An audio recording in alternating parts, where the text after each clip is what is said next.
अबू आझमी हे आमदार आहेत, एक मुस्लिम समुदायाचे नेते आहेत आणि त्यांचा भूगोल कच्चा आहे.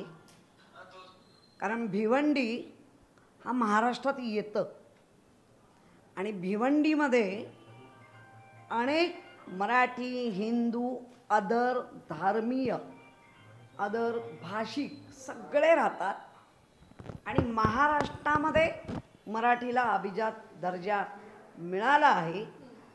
त्याचं भान अबू आझमीने ठेवलंच पाहिजे आणि जर ठेवणार नसतील तर त्यांना ते भान ठेवण्यासाठी आम्ही आहोत. त्यामुळे महाराष्ट्र आहे, महाराष्ट्रात मराठीत चालणार.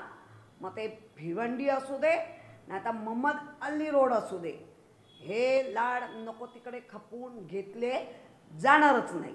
पण दुसरीकडे अशा संदर्भात विधान करूनही त्यांच्यावर कारवाई होणं अपेक्षित आहे. पण सरकार करेल ना. सरकारने बघावं सरकार काय करतंय. आम्ही आमची भूमिका मांडली आहे, बरोबर, की आमच्या महाराष्ट्रात हा मराठी भाषा हीच चालणार.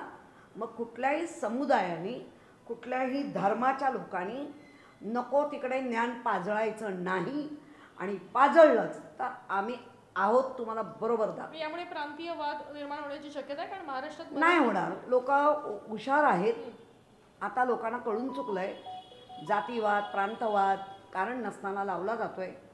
त्यामुळे फक्त स्वाभिमान हा सगळ्यांचाच आमचा जागा आहे. त्या स्वाभिमानाला जर असे अबू आझमीसारखे आमदार जे ज्येष्ठ आहेत, एका समुदायाचे ते नेते आहेत, ते जाणून बुजून करत असतील तर त्यांच्यासारख्यांना वटणीवर आणू. दुसरीकडे शिवसेनेचा दसरा मेळावा जो शिवतीर्थ येथे होणार आहे त्याच्यासाठी 63 कोटी रुपये खर्च केले जात असल्याचा भाजप नेते आरोप करतात. कारण 9चा आकडा गाठावा आणि हे भाजपचं फार मोठं नरेटिव्ह एकदम सेट असतं. भाजप म्हणजे काय ब्रह्मदेव आहे का? एकदा लकीर मारी तो मारी. अरे केंद्रात आणि राज्यात अमाप पैसा आणि तुमचा जो आत्मविश्वास वाढलाय त्यामुळे तुम्ही काही बोलाल. काही काय संबंध काय? 63 कोटी आम्ही काय जेवण देतो, आम्ही काय काही नाही. आमचा सैनिक स्वतःची भाकरी घेऊन येतो, आमचा सैनिक स्वतःचं पाणी घेऊन येतं, वेळ पडलं तर पेपर घेऊन खाली टेकतं. खुर्च्या पण गरज नसतात. आता फार चिखल आहे तरीसुद्धा उभं राहून ऐकेल. कारण शेवटी विश्वासाचं सोनं, निष्ठेचं सोनं उद्धव बाळासाहेब ठाकरे ही जी परंपरा झाली बाळासाहेबांनंतरची ती आजही शिवतीर्थावरच चालते आहे. त्यामुळे लोकांच्या भ्रम आणण्यापेक्षा कालच मी एका कोर्टाची बातमी ऐकली. कोर्टाने काहीतरी निकाल दिला तुमच्या सरकारला 10,000 करोड ॲम्ब्युलन्स. त्याच्याबद्दल पण जरा बोला. तुमचा आज शिंदेंचा जो मेळावा आहे त्याच्याबद्दलही बोला. ते काय फुकट येणार आहे का? तिथे तर पंचपक्वान्न जेवणं असतात. तो पैसा कुठून येतो आहे? त्याच्यानंतर मुंडेताईंचा, त्याच्यानंतर भगवानगडचा, असे कितीतरी मेळावे होते. तुम्हाला उद्धवजीत का खुपत आहे? जर त्यांच्याकडे काही नाही आहे ना मग त्यांच्यावरच का बोलताय? याचा अर्थ डर अच्छा आहे. त्यांचं म्हणणं आहे की 9चा आकडा गाठण्याचा प्रयत्न या निमित्ताने केला जातो आणि तो 9चा आकडा लकी आहे असं त्यांना कोणी. मग बरं आहे ना. उलट तुम्हाला वाटतंय ना लकी आहे, तर आम्हाला मुंबई लकीच आहे. आता टीजर रिलीज केला आपण आणखी एक, त्याच्यामध्ये सुरुवात नव्या दमाच्या ठिणगीची असं वाक्य आणि मग आदित्य ठाकरेंचं भाषण. मग आदित्य ठाकरे आता मुंबई महानगरपालिका किंवा येणाऱ्या सगळ्या निवडणुका स्वतः पुढे राहतील ते आता टीझरमध्ये जर आपल्याला दिसतं आहे आणि ऑलरेडी आदित्य 4 त्यांनी सिनेट निवडणुका जिंकल्या, 3 वेळा पदवीधर निवडणुका जिंकल्या, 2 वेळा महानगरपालिकेच्या निवडणुका जिंकल्या, स्वतः 2 वेळा जिंकून आलेले आहेत. ते बाळासाहेबांचे नातू आहेत, उद्धवजींचे सुपुत्र आहेत आणि भान ठेवून वागणारा नेता आहे. त्यामुळे जर ट्रेझरमध्ये आणि नव्या दमाचा आहे तर कोणाला प्रॉब्लेम आहे? आज एकनाथ शिंदेंच्या मुलांनी घेतला आहे ना, आता तो दम नवा आहे की जुना तो बघा.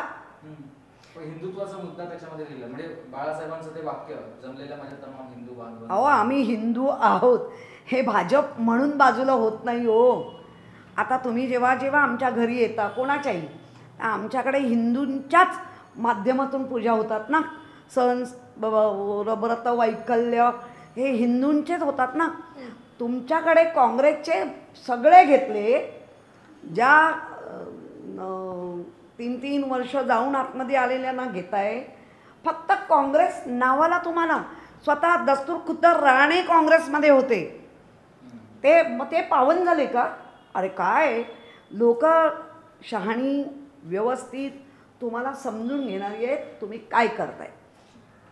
ताई दुसरा असा प्रश्न आहे की ठाकरेंच्या टीजर बरोबर आता शिंदेचाही टीजर लॉन्च झालेला आहे आणि त्याच्यामध्ये बाळासाहेबांचा कट्टर शिवसैनिक हाच महाराष्ट्र ब्रँड, जो ठाकरे ब्रँड आपण उल्लेख करतो, त्यालाही नक्की दिवसण्याचा नक्की प्रयत्न केलेला आहे. बाळासाहेबांचा कट्टर सैनिक हाच ब्रँड हे बरोबर आहे, पण तो गद्दार सैनिक नाही. मॅडम आपण जर पाहिलं तर विविध विकास कामांसाठी मुंबईमध्ये अनेक जे महायुतीचे आमदार आहेत त्यांना मोठ्या प्रमाणात निधी दिला जातोय, पण विरोधकांना निधी दिला जात नाही असं माहिती का समोर येते. मग हा अन्यायच आहे ना. हे तर मी केव्हाच बोलते, हा अन्याय आहे. आम्ही गेलो मग शिंदे गटात, तर आम्हाला पटकन अगदी एका तासात फोन जाणार ऐकताना 5 करोड 10 करोड, पण आम्हाला तुमचे करोडच नको आहेत.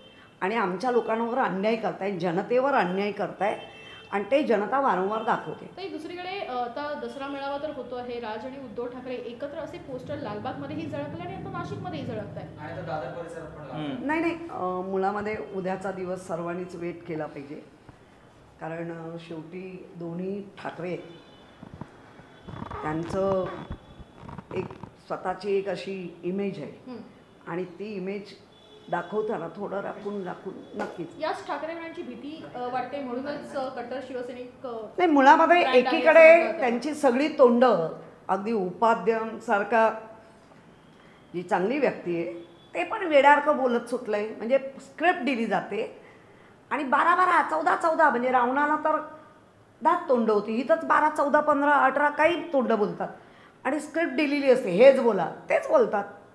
त्यामुळे त्यांच्या बोलण्याकडे आम्ही किती सिरियसली घ्यावं हे उद्धवजी ठरवतात. पण ताई उद्या जो मेळावा आहे त्यामध्ये नेमकं राज ठाकरे येणार असल्याच्या देखील चर्चा रंगलेल्या आहेत. तुमच्याकडनं काही निमंत्रण दिल्याची काही माहिती आहे नाही, का? आमच्याकडे आमच्यापेक्षा वरिष्ठ नेते हे सगळं ठरवतात, आणि येणार असतील राजसाहेब तर आमचा शिवसैनिक आणि त्यांबरोबर असलेला मनसैनिक हे वेलकम करते. मराठीचा मुहूर्त खरं तर दोन्ही ठाकरेंना एकत्र करण्यासाठी ठरला होता. मराठीच्या व्यासपीठावर हे दोन्ही ठाकरे एकत्र बघायला मिळाले होते. दसऱ्याचा मुहूर्त म्हणजे 3.5 मुहूर्तापैकी एक असा मानला जातो, तर हाही मुहूर्त दोन्ही ठाकरे मग घेतील. कसं आहे, ते 2 भाऊ 2 पक्षप्रमुख आहेत, त्यामुळे ते काय घेतील ते आपल्याला त्याच वेळेला कळेल. ताई कल्याणची एक शाळा आहे CK गांधी, त्या कल्याणच्या शाळेने एक अजब फतवा काढलाय की विद्यार्थ्यांनी टिळा टिकली लावू नये, बांगड्या घालू नये, अन्यथा विद्यार्थ्यांवर कारवाई केली बघा, जाईल. एक तर ती ख्रिश्चन मिशनची शाळा असावी. कल्याणची आमचे जे आहेत ते सगळे जातील. आता शाळा परवाच उघडेल तेव्हा ते बघतीलच. आणि कुठली शाळा असा महाराष्ट्रात फतवा काढू शकत नाही. काढला असेल तर अशा शाळेंवर कारवाई व्हायला हवी. आणि दुसरं म्हणजे पालकांनी पण विचार करावा, अशा शाळेत आपल्या मुलांना टाकायचं का. बरोबर. अमित शहा 5 ऑक्टोबरला महाराष्ट्रात येत आहेत. खरं तर पूर परिस्थिती महाराष्ट्रात निर्माण झाल्यानंतर दुसऱ्यांदा हा त्यांचा दौरा आहे, पण अजून ठोस अशी मदत केंद्रानं जाहीर केली नाही आहे. नाही, पूरग्रस्तांकडे पण गेलेले नाही आहेत, आणि मदत तर लांबच आहे. पंचांग बघू, योग्य वेळ काढू, सुयोग्य वेळ पकडू. आता सुयोग्य वेळ ही जी अतिशय बिकट परिस्थिती आल्यानंतरही शेतकऱ्यांवर सुयोग्य वेळ येणार आहे असं कुठल्या तरी पंचांगामध्ये कोणाचं पंचांग आहे, कारण दाते वगैरे जे कालनिर्णय वगैरे अशा पंचांगामध्ये नक्कीच तसला मुहूर्त नसणार. त्यामुळे हे सगळं शेतकरी बघतोय, आणि तो स्वतःच्या महाराष्ट्राच्या राज्याच्या सरकारला तर कंटाळलाच आहे, पण तो आता स्वतःच्या जीवालाही कंटाळला. ताई, एकीकडे किरीट सोमय्या आणि भाजपच्या अनेक नेत्यांनी खरं तर प्रश्न उपस्थित केलाय की आय लव्ह मोहम्मद अशा संदर्भातले स्टिकर जे आहेत ते बळजबरी वाहनांवर लावले जात आहेत आणि त्या संदर्भात कारवाई करणं अपेक्षित आहे. तुम्हाला वाटतं की डिस्ट्रॅक्ट नाही, खरं म्हणजे हे मुद्दाम हिंदू मुस्लिम भांडणं लावण्याचं आहे. काय संबंध काय? कोण मोहम्मद? आम्ही काय म्हणतो, आम्ही आय लव्ह पण नाही म्हणत. माझं माझ्या देवावर प्रेम आहे, माझ्या देवावर माझी श्रद्धा आहे, मी भक्ती करतो, हेच खरं आहे. हे जर हिंदू असतील तर आय लव्ह मोहम्मद म्हणणारेच काहीतरी गडबड करतायत.